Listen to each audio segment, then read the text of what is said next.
Also, I think with the voice activation, if I just click that, navigate to McDonald's. Choose a line number. 1. Selecting line 1. Please choose a search area for McDonald's. Around the destination. Around the destination.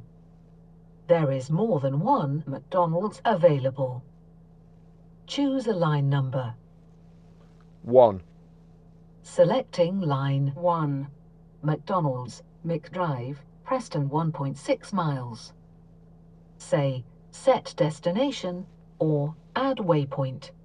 Destination. Setting destination. After a quarter of a mile, turn right. So that's just giving this button, the voice activation, a quick press.